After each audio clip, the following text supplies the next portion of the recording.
Hello my dear sewing friends, it's Alisa here with Thoughtful Creativity, and I truly hope that you are like 300% ready for another crafty experiment. Now, I know that you're curious and I know that you are crafty as well. That's exactly what I love about you. But let me ask you this before we really dive into it. Have you ever thought about making your very own buttons? So in a nutshell, my dear sewing and creative friends, today we're going to be making our very own custom handmade buttons. Of course, before every single project like that, I do a little bit of research just to make sure that we're on the right track.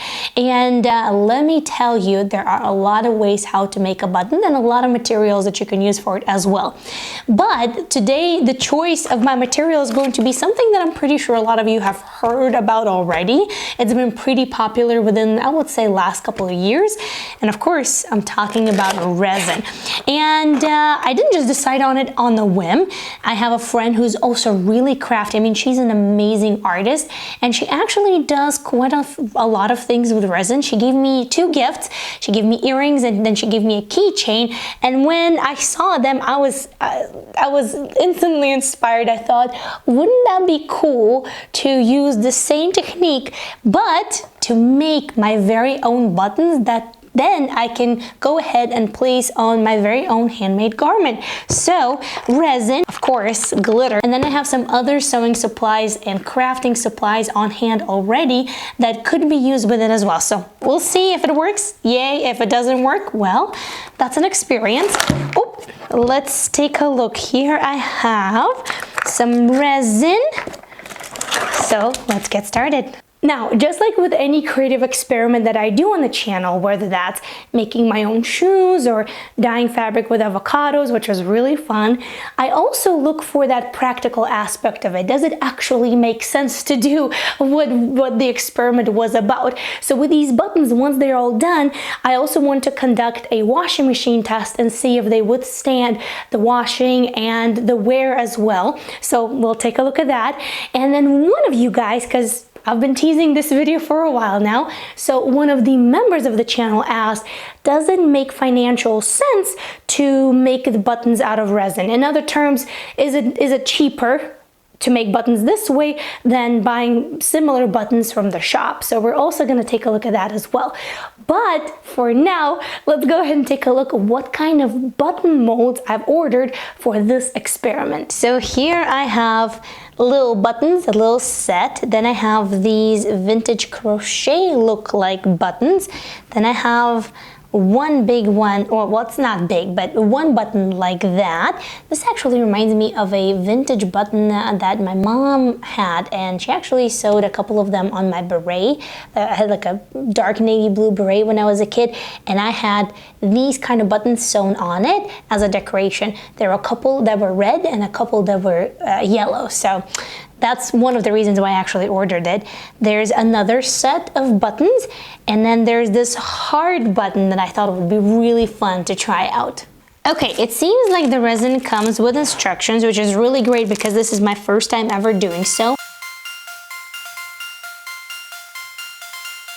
First, I'm actually going to prepare my work area because resin does get everywhere, and I mean everywhere, and you can't really clean it off once it sets in. So better safe than sorry. Plus, don't forget about PPE whenever you do anything like that.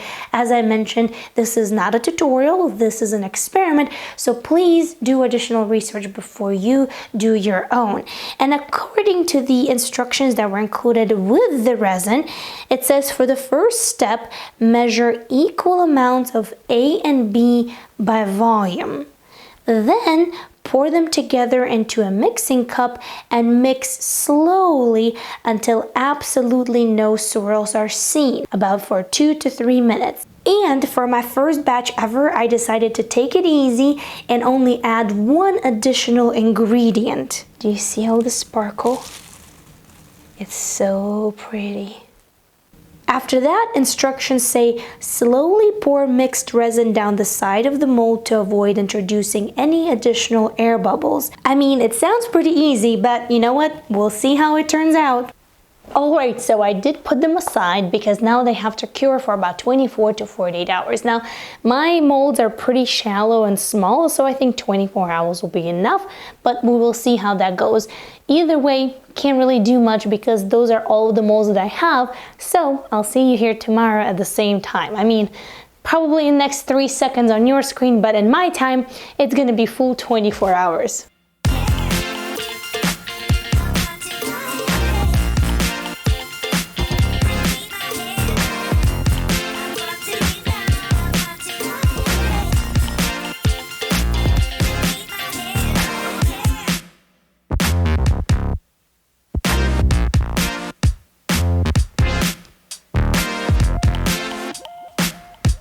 Now I know I said that I'll see you in a day, but it's actually been about 3 days because I just decided, you know what, let's go ahead and cast multiple sets of buttons so that way we can compare them to each other.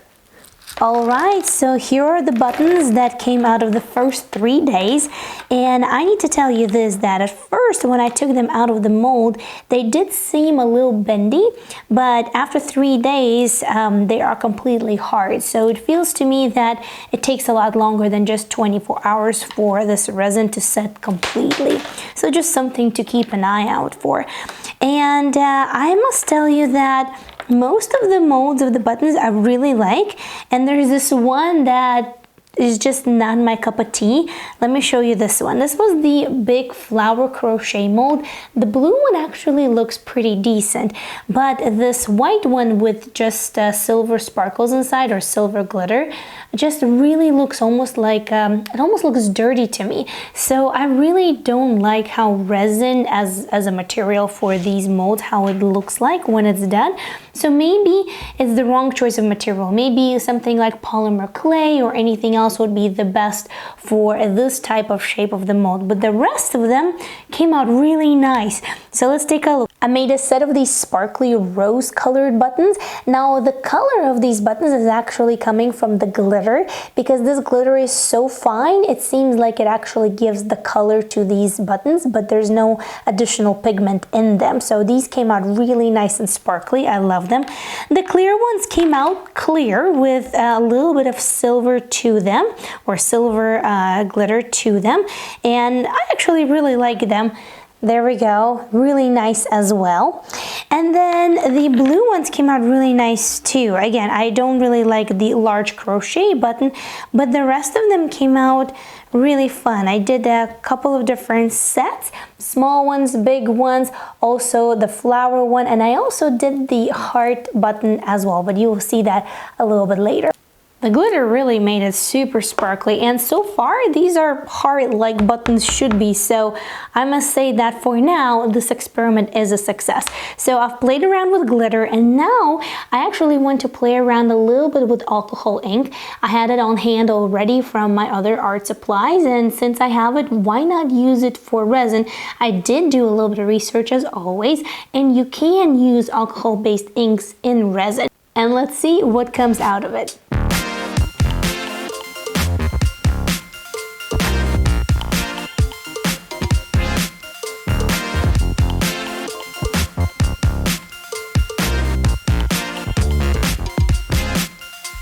Now with alcohol inks, it of course gave me a wider range of colors than just sticking to the glitter that I had. And here not only I used the colors as is, but I also mixed them together. So let's take a look.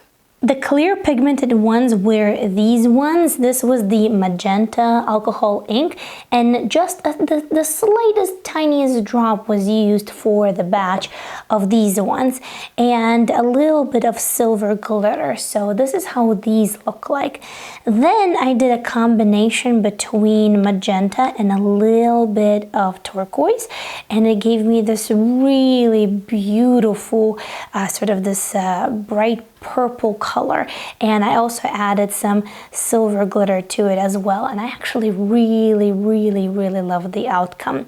And then I decided to mix the orange and magenta together, and that gave me this very interesting color, and I also added some gold glitter to it, so it kind of almost looks like a sunset really, because it has those all different colors in there. and it really looks interesting as well, sort of like orange, but then you look deeper through it and it still looks a little bit like magenta or even red. So this came out really interesting. And then I decided to mix orange with a little bit of turquoise to see if I can achieve green color. And I did it for a particular reason, so I actually decided to go with two different greens. This one is deeper green with gold glitter, and this one is lighter green with gold glitter as well. I know it seems like a lot of buttons over here, but this is not the end of the experiment. And besides that, you know what? I went to Hobby Lobby and let me show you what I found. Look at this price, $1.99, it was $7.99. These are actually for earrings, and this is also a resin mold. So I thought, you know what, let's just go ahead and try and see how it turns out. These are going to be part of the project too.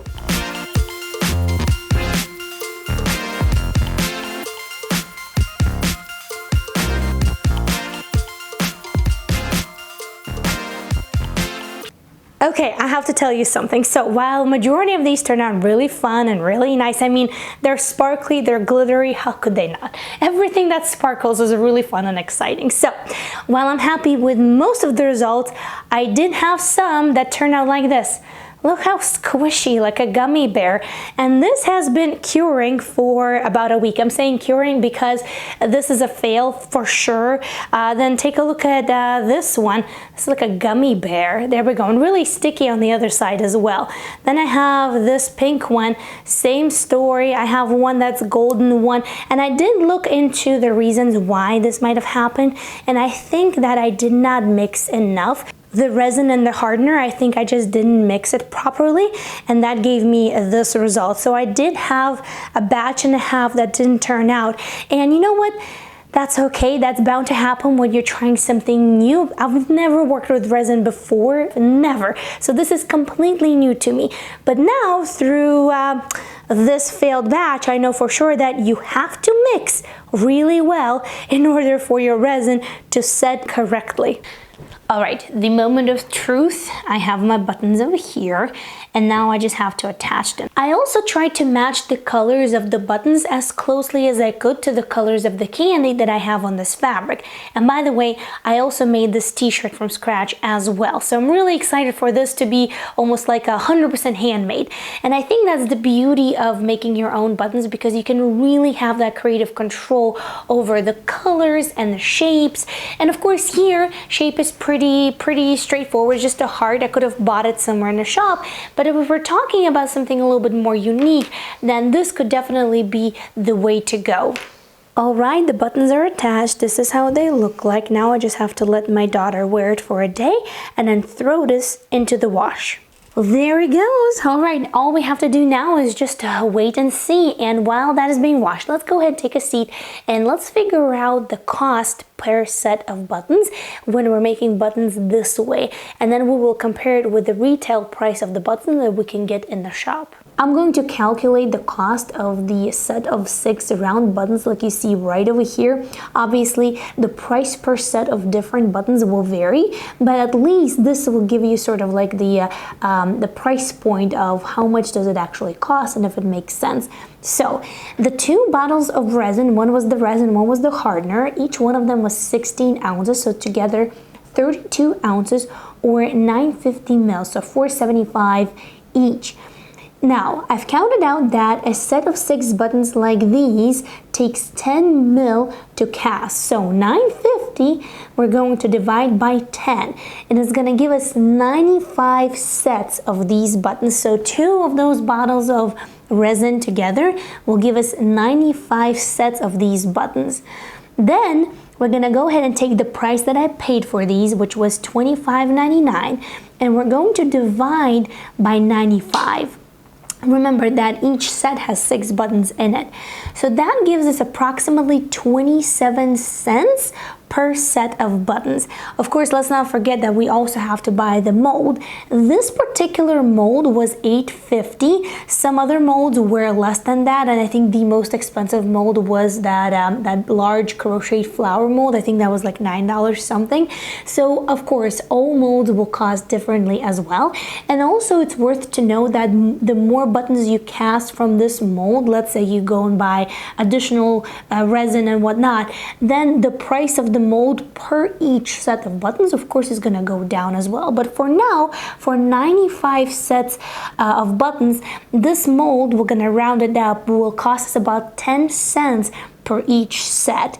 And then of course glitter as well.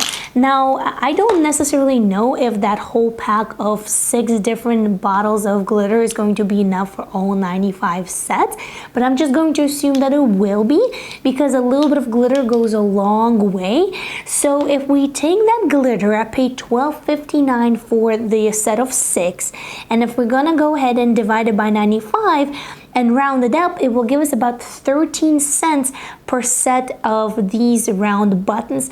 So in total, rounded up, a set of these buttons will cost us 50 cents to make. Just for the sake of the comparison, I just looked up a set of 6 round buttons that are the same diameter as these, and on Hobby Lobby's website they go for $1.99. So we made them for 50 cents. On Hobby Lobby, they sell them for nearly $2. Now, of course, here we have to remind ourselves that we're probably not going to be casting 95 sets of these buttons. We're probably not going to be using glitter alone. We will probably want some additional materials, additional molds, additional this or that, and all of that will factor into the price of your buttons. The bigger the button, the more it will cost. The more intricate the button, the more there is a likelihood that something is not going to work out from the first try. So a lot of that will be factored into the cost. But I really wanted to do the breakdown and see if it's even worth to do so financially, if some of you were really curious about this process and if some of you really wanted to make your own buttons. Now this is after a cycle in the washing machine. As you can see, all of the buttons are intact. Let me test if they're still hot. Yeah, they're rock solid over here. They're not tacky. They didn't lose their sparkle or shine. I can't see any visible differences between how it looks now and how it looked before it went into the washing machine.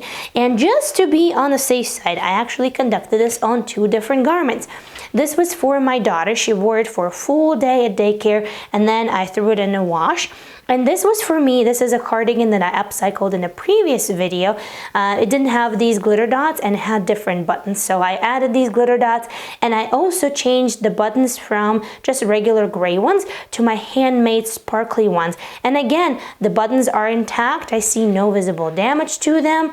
Everything is great so far, but this was part 1 of this test. Part 2 is to go ahead and take a couple of buttons, place them in this little bag over here, and put them in the dryer. Now these 2 garments were line dried, so I'm really curious to see how the dryer is gonna go over. I did put it on a 30-minute cycle and a medium heat. So now let's go ahead and take a look what actually happened. Now this is fresh out of the dryer. It has already cooled down a little bit since that was the end of the cycle. Now I'll let you in a little secret. I actually did open up the dryer mid-cycle just because I was a little paranoid. I was a little worried, so I just wanted to sort of keep my hand on the pulse and keep checking what's going on. And the buttons were intact. They were really hot, and they started to be a little bit flexible, not like totally flexible, but flexible enough that I could actually like bend them a little bit like this. Now they're back to their normal consistency of being hard. I am not sure how the dryer would affect these buttons long term, but for now, this is what we have. Obviously, this is an experiment, and I think there's more to be done and more to be explored about handmade buttons. But for now, I think this was a success. Now, let me show you the rest of the buttons that I have made over this 2-week process. There's a lot. I hope you will enjoy. And if you want to see me make my own shoes, I've actually done that. And I even painted my own fabric that went on the shoes. So definitely click on the video that you see on your screen. Enjoy these buttons, and thank you so much for watching. I'll see you soon next Friday for another creative video. Bye!